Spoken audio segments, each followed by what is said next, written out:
Hello, my people. How are you? Hope you fine.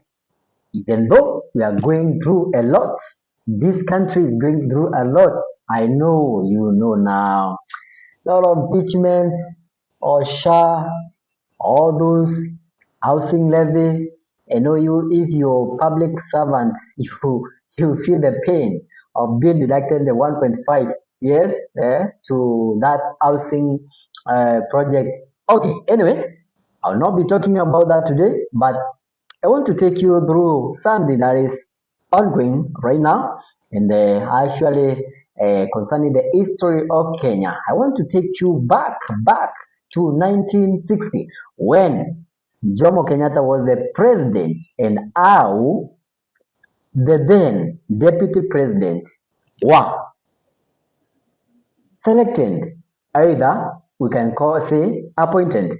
Now, before the promulgation of 2010 constitution, the deputy president, as they are called currently, they were called vice president. So from the time of Kenyatta, Jomo Kenyatta, to the time of Kibaki, that is Moi Kibaki, their deputies were called vice presidents.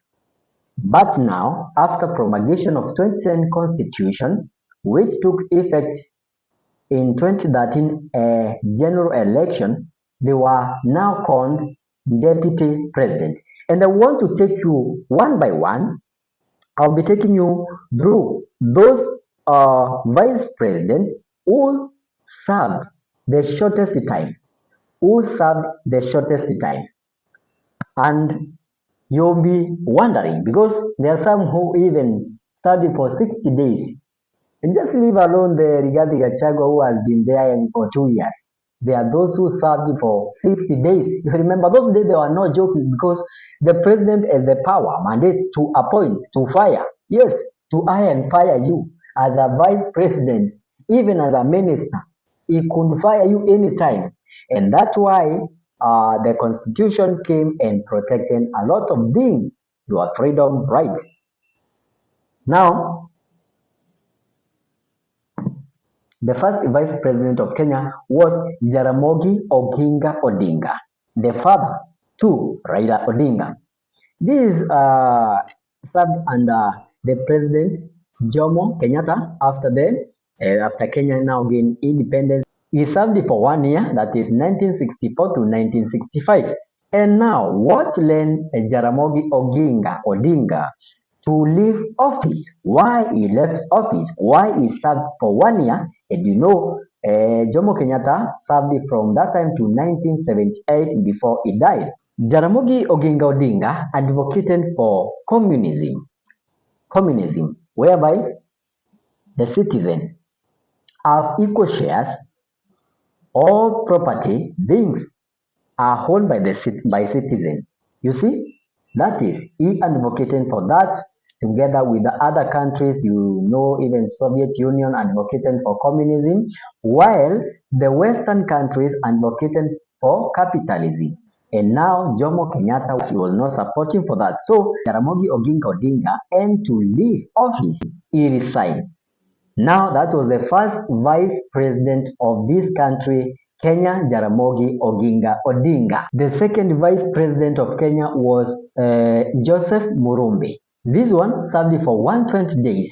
In fact, he served from 1965 to 1966, accordingly, and depending on the month that he started. Also, he resigned after 120 days. The third one, we have Joseph Karanja, who served from 1988 to 1989. That is about 1 year and some days ahead. Joseph Karanja, he resigned to avoid a vote of no confidence by members of parliament. You know, he was told that he wanted to ousted the then president, that is Moi. There were rumors that Karanja wanted to ousted Moi. So by soliciting money from foreigners, that is the outside countries, he could go maybe borrow some money by the name of the country. That could lead to conflict of interest between Kenya and those countries. So he resigned. Musalia Mudavadi was the fourth vice president who served in 2004. Musalia Mudavadi, as the fourth vice president, served from November 2002 to January 2003. That is just exactly around 60 days. He served for 60 days as the vice president or the fourth vice president of Kenya. Actually, Musalia Mudavadi was taken to make sure the Western Bloc bring votes in Kano in that time. We go to the fifth vice president of Kenya, that is Michael Kijana Wamalwa. He served from January 2003 to August 2003. That is almost around 230 days as vice president of this country. Remember, he was serving under the then president, that is Moi Kibaki, and an accident that time. And also you remember Michael Kijana Wamalwa, he got sick, he went to London, and then he died there. That's how his term ended in office. Those are the vice presidents who served for the shortest time ever in history of Kenya. But now I want to take you through to all the vice presidents of Kenya, because we have many. And the first one, as earlier I told you, they were Jaramogi Oginga Odinga. We have Joseph Murumbi, the second one. And also we have another one that I didn't talk about, that is Daniel Arap Moi. I just talked about Daniel Arap Moi as the president.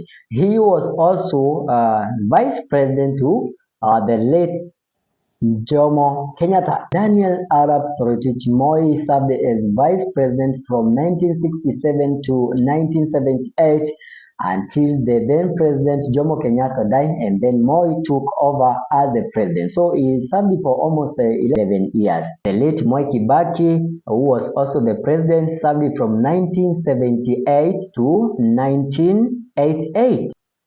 That is 9 years. The fifth one was Joseph Karanja. I've told you about that one. The sixth one was Jonji Saitoti. So Jonji Saitoti, you remember him? Jonji Saitoti served as vice president from 1989 to 1999. That is around 8 years. And also served from April 1999 to 2003. So I think he has served for more than 10 years. If you combine those two, that is Jonji Saitoti, who was also made minister for interior, and later in died through a plane crash. It is seen that the death of Jonji Saitoti was a state plot. It was a state plot. That's what the rumor say about that. Number 7 was Musalia Mudavadi. I have told you about Musalia Mudavadi. The 8th one was Michael Kijana Wamalwa. I've also told you about Michael Kijana Wamalwa being the vice president. And also number 9, we have Mundi Awori. You remember that Mundi Awori is served from 2003 to 2008, so that is around 4 years.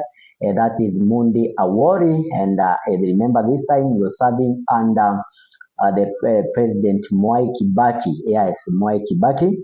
And then after Mundi Awori, we went to Kalonzo Musyoka. That is Stephen Kalonzo Musyoka, who served from 2008 January to 2013. Yes, 2013. That is a term of 5 years. He served for 5 years under Mwai Kibaki. From 2013, remember I've told you about the new constitution. We had a new constitution which changed a lot of things in this country. Now, after that, that is where now Uhuru Kenyatta came with the PNU, and they gang up with the Samuel Arap Ruto, and then they formed a party that is Jubilee. William Ruto was now picked as a running mate, because under new constitution, you pick a running mate before you go for election. And that is where now we started seeing the devolution. Actually, we end counties came, devolution came, a lot of things came. If you run for presidency, you have to pick a running mate, and you go as a pair to election.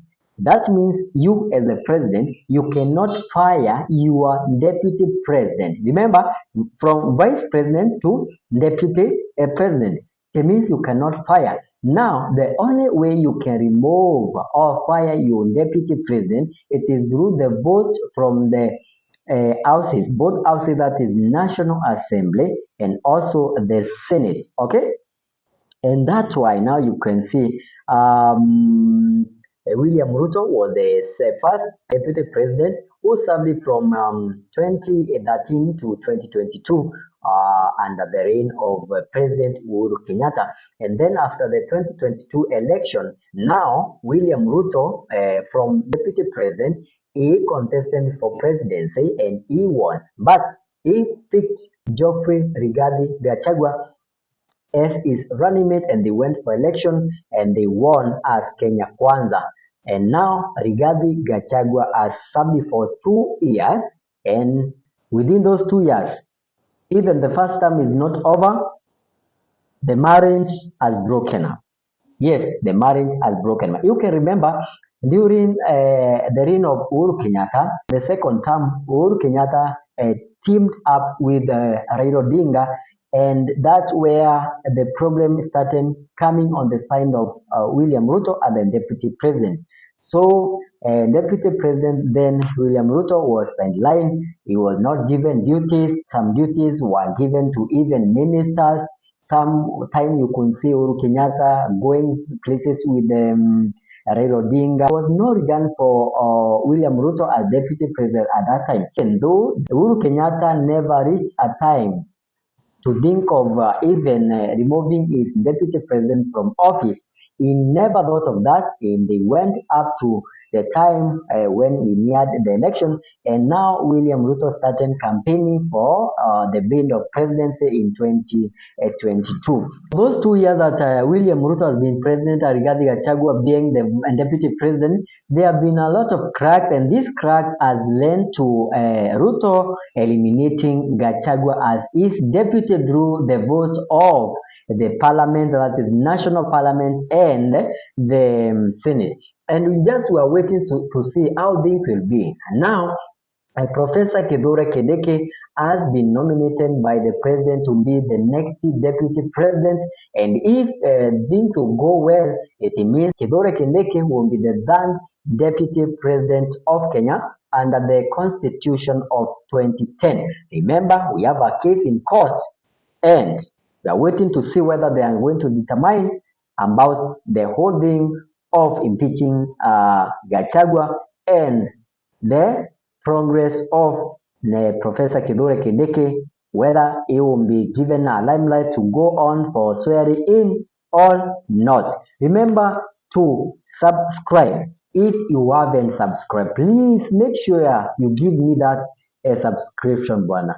Just click on that subscription button, and on that button there are some options like personalize, or click on personalize. That means whenever I upload a new video, you'll be notified. You'll be the first one to know, because you'll be notified. Also, you can leave a comment about this video. You can comment, you give your views. All the comments won't be regarded, and I'll appreciate more and more and more. On TikTok, you can get me as drfrank254, the same as this channel. Also, my page, Facebook page, drfrank254. You can also get me there and we interact. Bye bye.